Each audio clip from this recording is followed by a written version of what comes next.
Welcome to the Ideal Investor Show. This is the podcast where we help you challenge your mindset and discover where you are. Tired of stories about other people's success? We can help you change your life, determine your time freedom point, and join us on the journey to financial success. Let's go.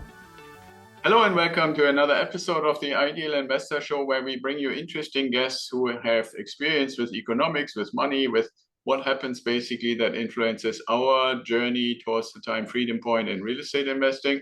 And today we want to welcome a great guest. Addison Wiggin is with us. Glad that you can make it and that we figured it out. So before we go into the things that we had identified to talk about, can you tell the audience a little bit, how did you get to where you are right now and what are you mainly focusing on? Yeah, I actually started the Wiggin Sessions, which is my own podcast show, Zoomcast. I'm on YouTube too, during the pandemic, like a lot of people did. Prior to that, for 20 years, I was a publisher with Agora Publishing. I founded a company called Agora Financial and was its executive publisher for 20 years. And in that capacity, I published Jim Rickards, George Gilder, James Altucher, a number of other luminaries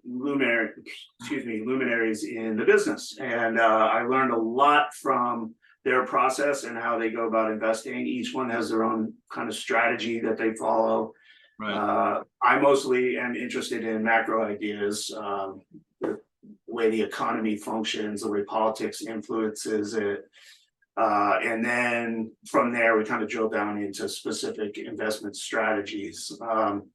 During the pandemic, like everyone, I was sitting around wondering what to do next, since we couldn't leave our houses or whatever. And over 20 years, I had built up a pretty substantial network of either other publishers or financial analysts or people that were running money through hedge funds and that kind of thing.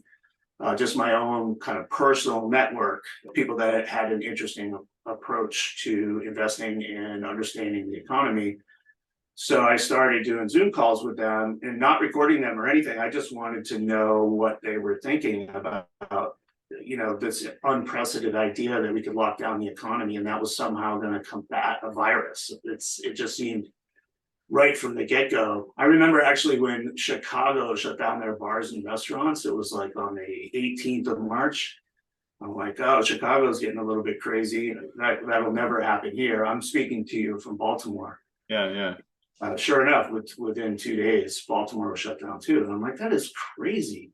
So I just started talking to the people that are in my own network, and I was getting their own personal experience, but also their perspective and also what they were telling their own clients and or readers, because a lot of them are writers too, what they were telling people to expect or how they should react to the lockdown.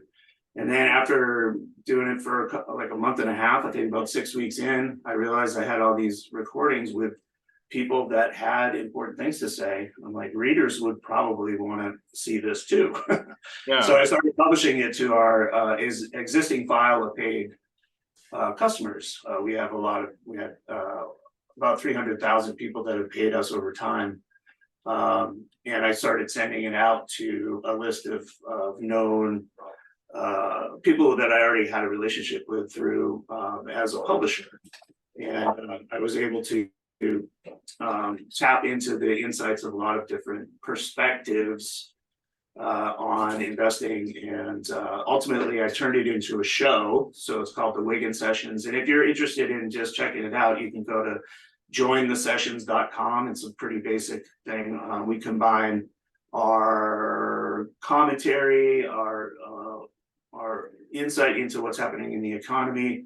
We try to stick to financial markets and the economy as much as possible, but we also say you ignore politics at your peril, because politics have an important role, or whether we like it or not, they move markets too. Oh yeah, big time, yes. So most of my guests are talking about macro ideas that then we try to derive some kind of important insight that we can apply to investment strategy as well. So that's very cool. I've been doing that. Yeah, I've been doing it now for 3 years, and I don't know, it's going well so far. Yeah, wonderful. Thank you for describing that. Now, maybe a starting point from your perspective and having created the third edition of the book, The Demise of the Dollar. Can you, like, big points from your perspective, describe what the impact to most people is?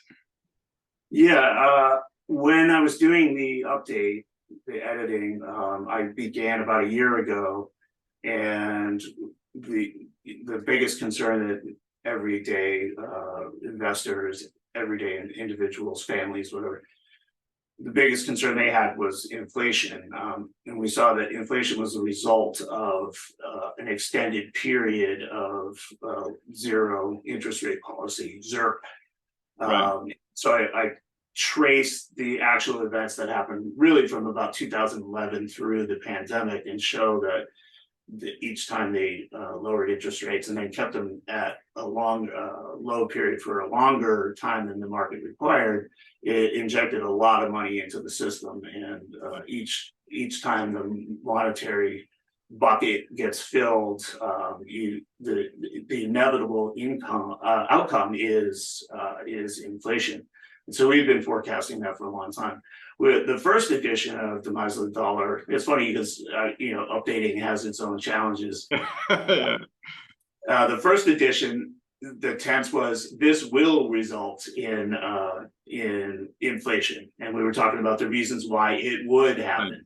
Obviously. And as I was updating, a lot of it was just changing to the tense to, we said, but this is what happened. We were talking about it almost in past tense at that point.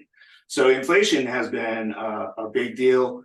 And there's a lot of Fed chasers, people that just watch what the Fed says. They watch the press conferences and the Fed minutes and all that kind of stuff. I get sucked into that every once in a while too, because it's kind of entertaining.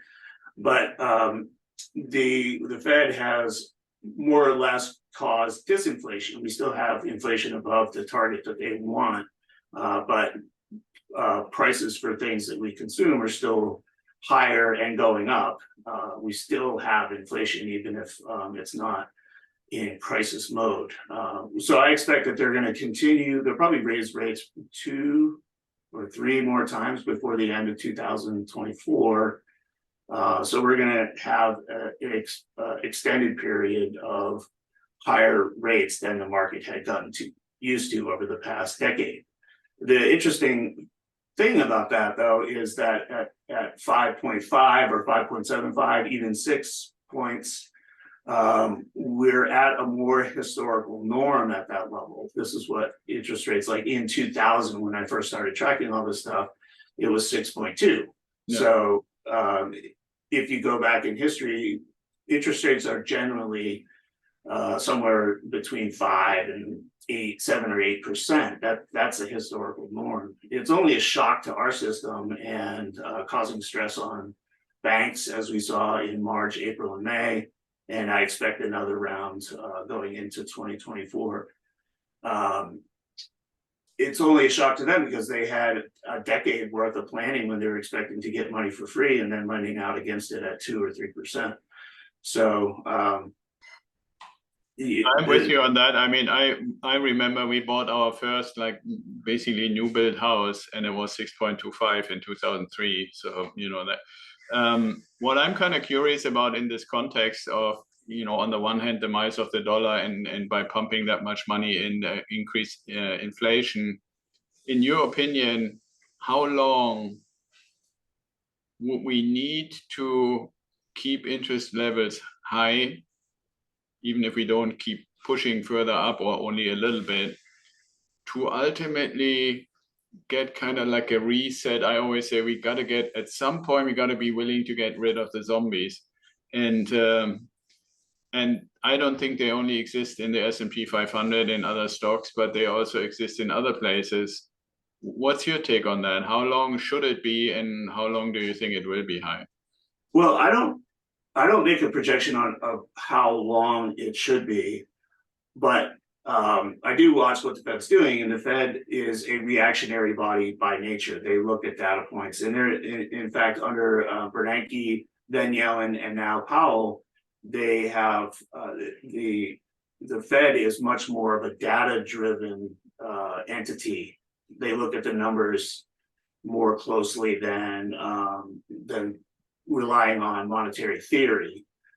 Even up through Greenspan, it was more of a judgment call, and what it's mostly been the influence of Janet Yellen, who learned, she was sort of brought along by Ben Bernanke, that they look at data, and data by the nature of it is always at least a quarter behind, because you don't know what the effect of raising rates is going to be until it works its way through the banking system and then through the business community, both corporate and local businesses. Yeah, but I hear you, although I have to say, and I really love that you said when we started recording that you're looking more at the macro picture, which I really like to look at as well. And when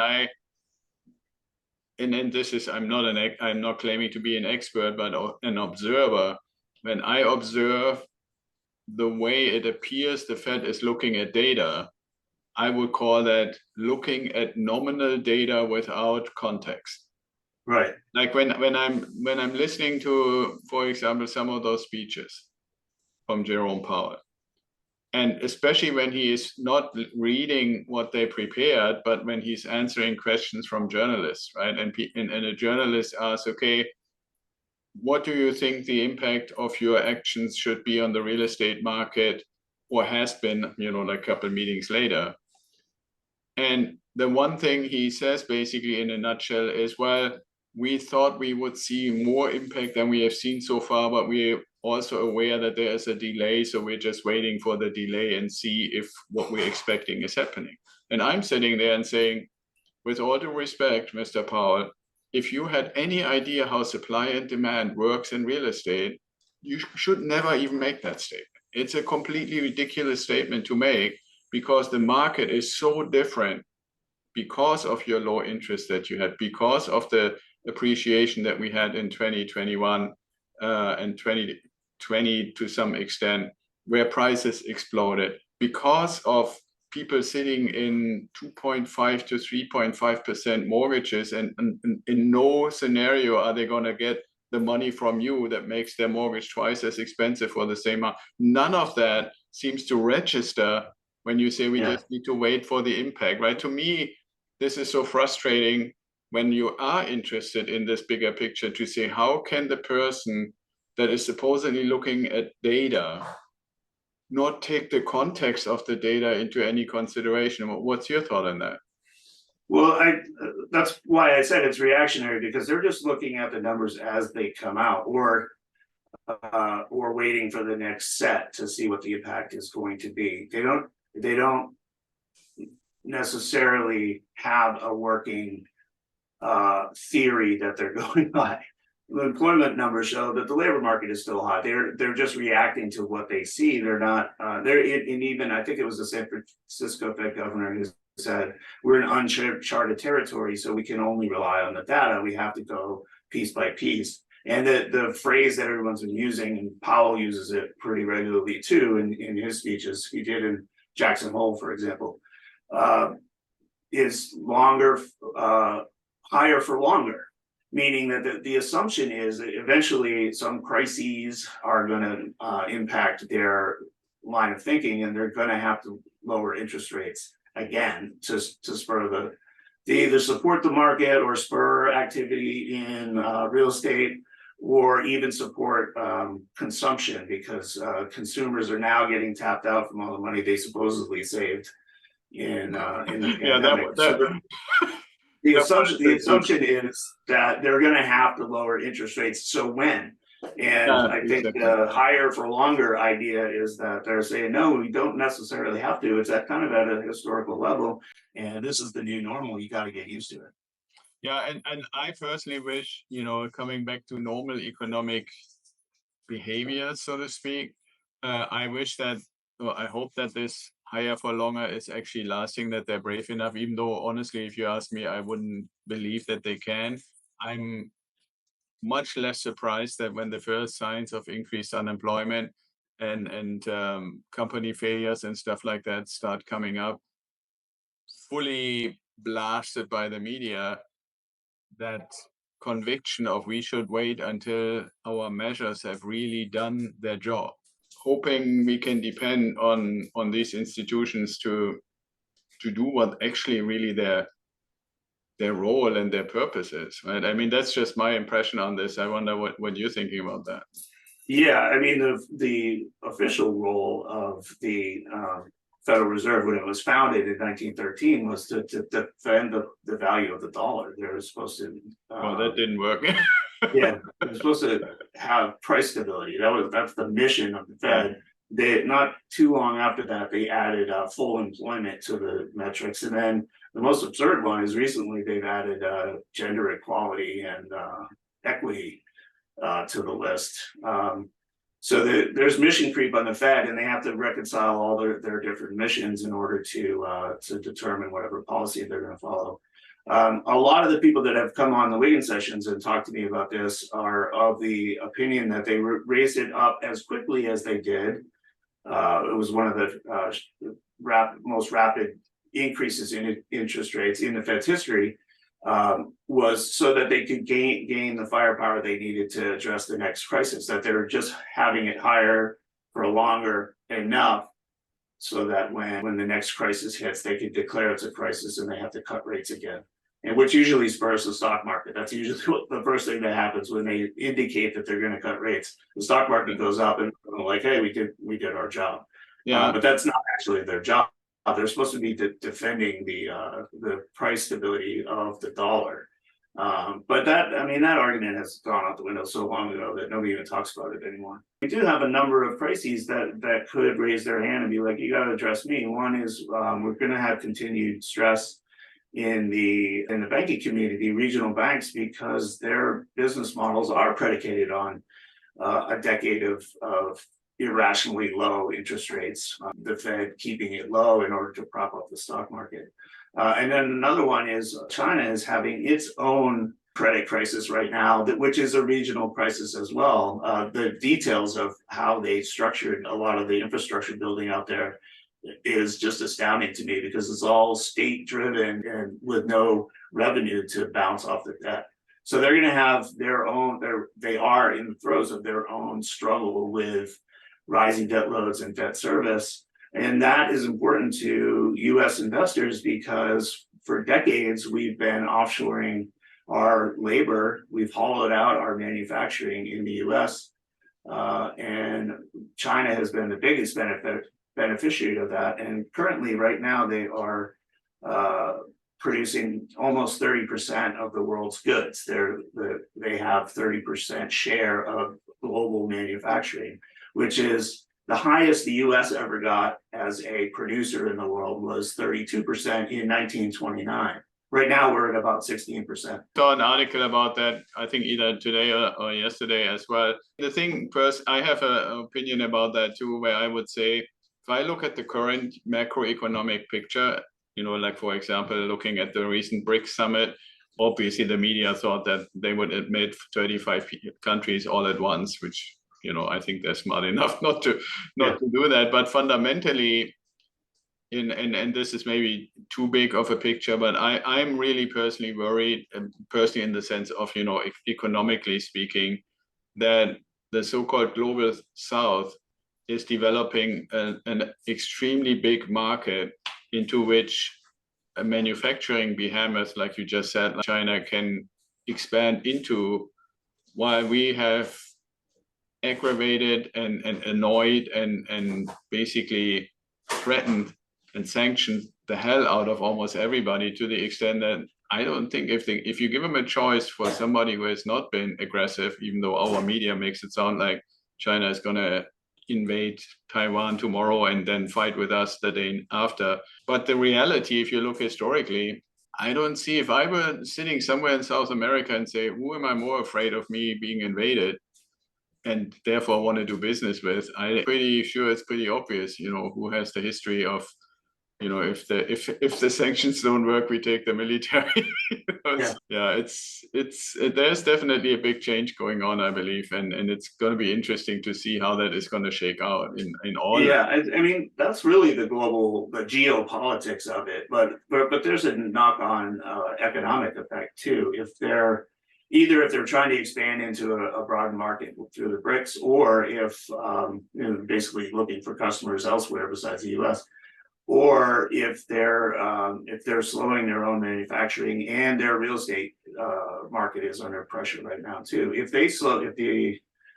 Well, it's gone from 8% year over year to about 3% already, so they've slowed growth. But if they get to 0 or even 1%, then the benefits of globalization that we've had over the past couple decades, where we have cheap goods and a huge trade surplus or trade deficit. China has a surplus with us. If that slows down, then the entire structure of the consumer economy in the U.S. is going to be shocked. And if consumers are already running up their credit cards to buy stuff at Walmart, and then prices start going up there. Yeah, there's a whole section in Demise on the Dollar on the balance sheet recession that we had in 2007, right before the panic, where in big retailers and some of the other big companies that are represented on the S&P 500, they went through a balance sheet recession long before you saw stock prices go down or anything creep out into the economy in general. So I expect in 2024, we're going to see the same thing. Consumers are getting tapped out, and whatever happens in China is going to change the scenario that we've come to enjoy over the past 2 decades. Yeah, absolutely. And I mean, even though we have been and keep printing these insane amounts of money to supposedly reshore or homeshore or whatever word you want to use the industry, for me, the argument, why did we go there in the first place, has never actually gone away. So bringing it back doesn't really move the argument to go there in the first place. And maybe it's not China anymore. Maybe it's Vietnam or Thailand or South America or Africa or wherever the next place is. But that still holds true. And I think there's a lot of delusion going on. Sadly. Yeah, that's exactly what I would call it, is a delusion, because it's politics. It's the whole idea of reshoring semiconductors, in the example we're using, is purely political. It's not necessarily good business, and they're going to stick to those policies, and they're going to spend whatever they have to do it. That's the interesting thing about the way the dollar works now, is especially the Fed and Treasury are under the throes of modern monetary theory, where they say that we can print all we want as long as we can collect tax receipts in that same currency. So they can print as much as they want. They're not worried about running up the national debt or the debt service that goes along with it. It's the theory that they're handling right now. So if they want to have the political position of reshoring semiconductors, they're going to be paying out to make that happen, regardless whether it's good business or not. And that just runs up the bill, and it's just bad economics. It's bad policy, but this is why I say you ignore politics at your peril, because it's driven by the idea that they're doing something about cheap labor in China, and that they're doing something about the fact that Taiwan has 95% of the chip capacity or manufacturing in the world. Yeah, that's actually that's the funniest one of all, to say, okay, we don't want to have them this much percentage anymore. So it changes totally if the same company is producing this stuff in Arizona, so the thing for me that's kind of interesting, and maybe this is a good kind of getting towards a capstone for our conversation, is I still believe, and I wonder what you think about that, is that the amount of printed dollars is still, I believe, to a large extent dependent on the trust of those who buy the treasuries. It looks to me, especially when you look at things like how much central banks and private people have started buying gold in the last few years, how much like China has in the last 12 to 15 months, I think, gotten rid of like almost 200 billion in treasuries. They just basically don't buy any new ones anymore. They just let them expire and get rid of them that way. How long can we actually keep believing that we keep increasing basically the overall money in circulation because we believe that we always find somebody who is going to buy this stuff? Yeah, I mean, that's why you see an aftermarket increase in rates yield on treasury. They have to keep raising rates. in order to attract new buyers, because they have to roll over every 2 to 4 years. They have to roll over at least $13 trillion, $13 trillion, and so they have to attract buyers at a higher rate or higher yield just to get them to show up to the auctions, and that just drives our debt service up. So the more we pump into the system, the more the dollar goes down in purchasing price. The more strain it puts on treasuries as sort of the support system for actually the global financial system as it is. If people are losing confidence in that, then that means that yields are going to go even higher. Even if the Fed turns around and pivots, the yields on treasuries could still rise because the government has to fund itself. At one point in my career, I interviewed Paul Volcker about the period in 1980 and 81, where interest rates went up to, on a nominal level, up to as high as 20% in some regions in the country, because they were combating inflation at that time too. And that was a dramatic thing. And Volcker was a controversial figure because he supposedly raised rates higher than he needed to, and it crushed the economy. Farmers were put out of business. It was like a disaster in a deep recession in 1981. When I asked Volcker about it, he said, I didn't raise rates. I chased the market up. He had to keep the yield high enough to attract new buyers just to fund the operations of the government. And that exists today too, as if there's a waning confidence in treasuries, whatever the yield is going to be, 10 or 30 years from now, they have to offer a higher yield in order to get people to actually show up and buy the stuff. That's an ongoing difficulty that the Fed and Treasury are combating when they're raising interest rates, and there's increased stress in the financial system and in the banking system in particular. Yeah, absolutely. I agree with you completely on that. I also find it interesting that nobody is willing to talk about the constantly reduced amount of disposable income, because I mean, I'm by no means an expert, but just looking at the numbers, there's more than 1 trillion in debt service alone. And there isn't that much disposable part of the budget to begin with. And it's getting worse and worse and worse, not just because of those 13 trillion that turn over every year, but it's also the additional stuff that is now being basically brought in at relatively elevated levels compared to like 2 years ago.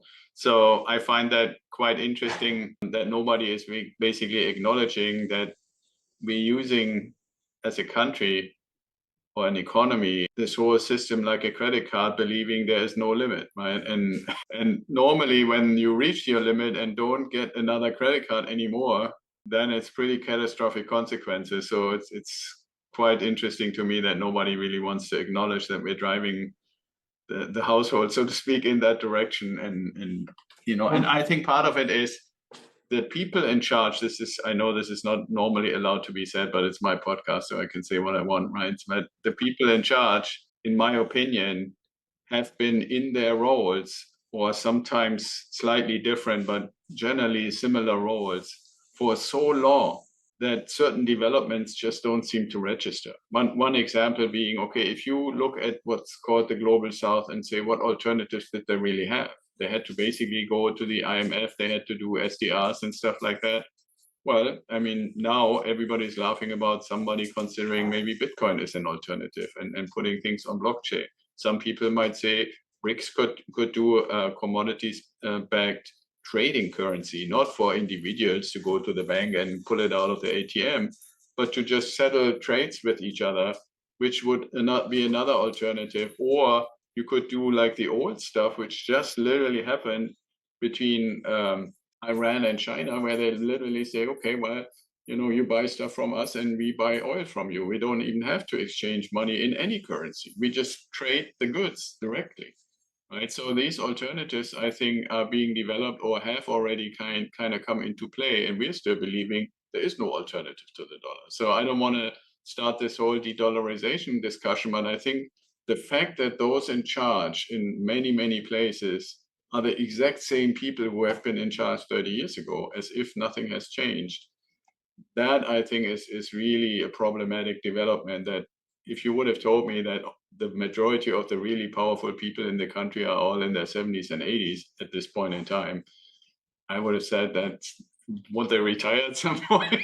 So, but they obviously don't. So, well, I would agree with you too, because I mean, the president himself is just an example. He's been in Washington for 50 years, and he still looks at the world as if it was like the 1960s. Even if it were the 1980s, that's still the same Cold War. Yeah, but I will say too that I myself have been writing about this in earnest since about 2000. So that's 23 years I've been following this story, and the Treasury is a big part of that story.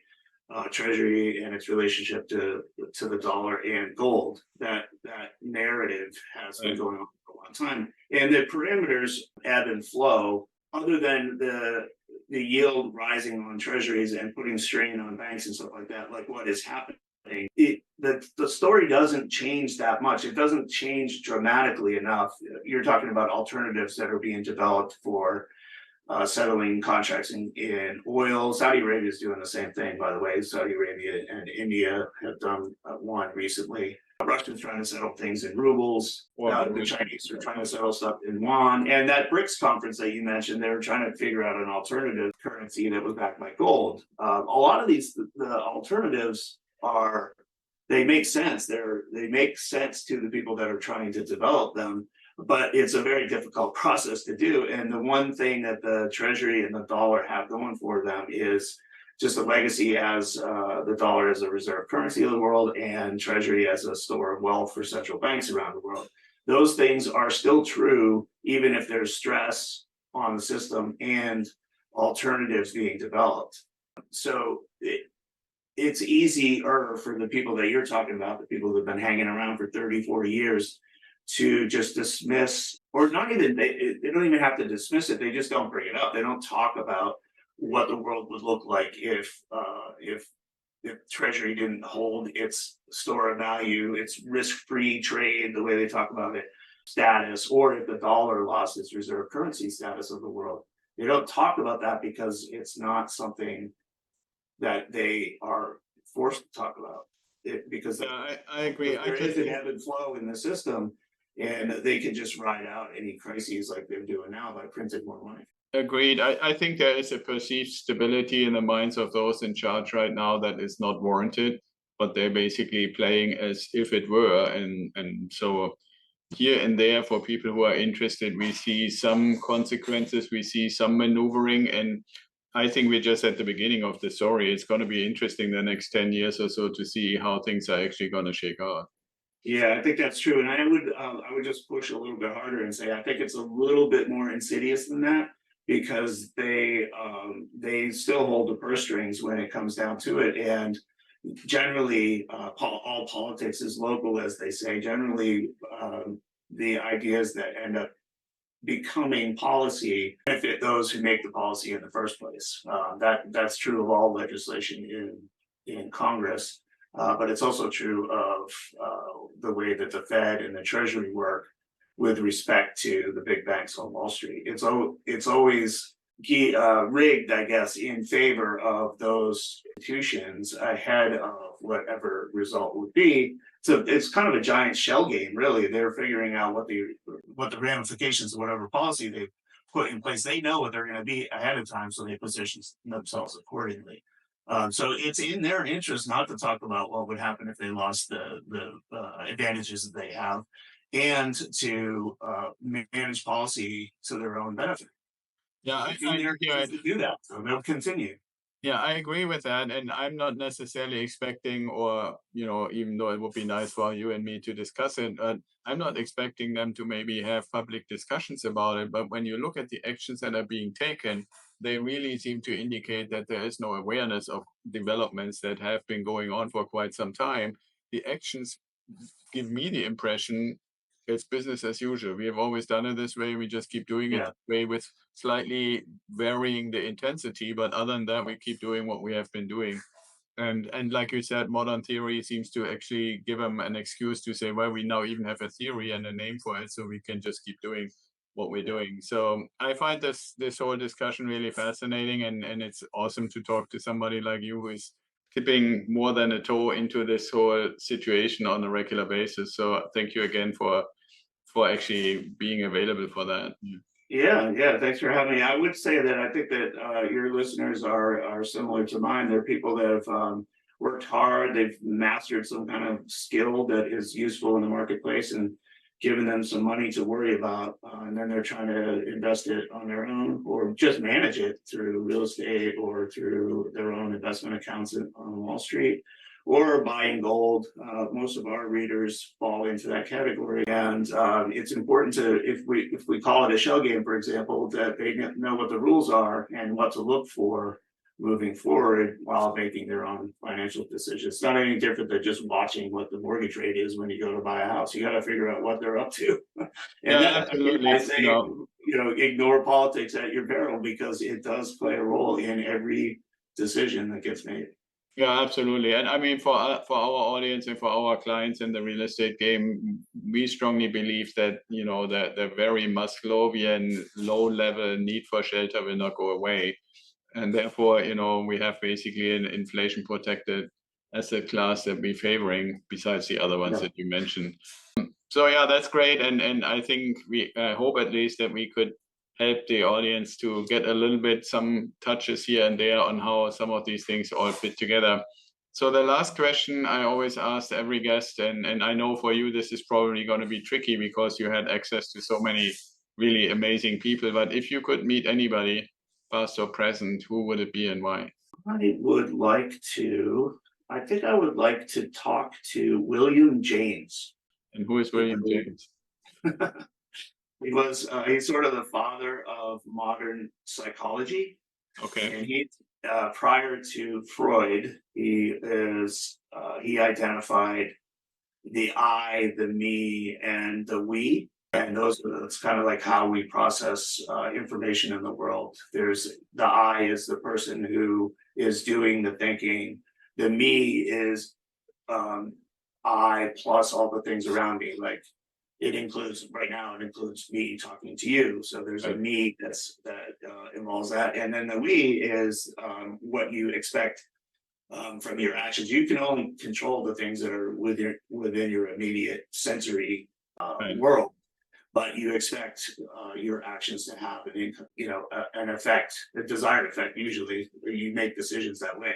So he broke down the way that we process the information and how we categorize it in our heads. And I just found it fascinating. I read it in graduate school, and it's one of the things, even in my own writing, I come back to thinking of categorizing ideas, knowing that people that are gonna listen to me or read my writing are going to be processing it in terms of how it applies to the way that the brain actually processes information. It's really important for me, for my contextual basis, to understand how the brain works. And I would love to sit down and talk to him. He died in like 1873 or something like that, so that would be hard. Right. Okay. Yeah, that's very cool. Yeah, I mean, I think we've discovered today with talking to each other quite a few similarities. One of the big things that I always touch on in our mentoring and coaching sessions is mindset, right? And it applies kind of in a similar direction. So, okay, great. Well, so we know that you have the 3rd edition of the Demise of the Dollar book and a whole bunch of other things and the weekend session. So how can people get in touch with you if they want to kind of engage a little more? The best thing to do is go to jointhesessions.com. Join the sessions. Sign up. It's our free level. It's a good overview of the ideas that we're talking about. It's very similar to the conversation we had today. And I have on a number of guests that I'm picking them based on events that are going on in the market or in the economy in general. I don't get too much into politics, but as happened today, there are some things that we have to keep an eye on too. But my guests are usually experts in whatever area they're focusing on at the time, and I've gained a ton of insight just by having conversations alone. So that is the category that I put all of that work into, and it's all available for free at jointhesessions.com. And the show is called The Wigan Sessions because they're the sessions that I put on that I know. Yeah, exactly. It's jazz tempo to all the ideas that we juggle every day. Yeah, awesome. Thank you for sharing that, and we are obviously going to do that and put that in the show notes. So, Addison, thank you so much for being on the show. All right, great. Thank you for having me, Axel. It's good to talk to you. Absolutely.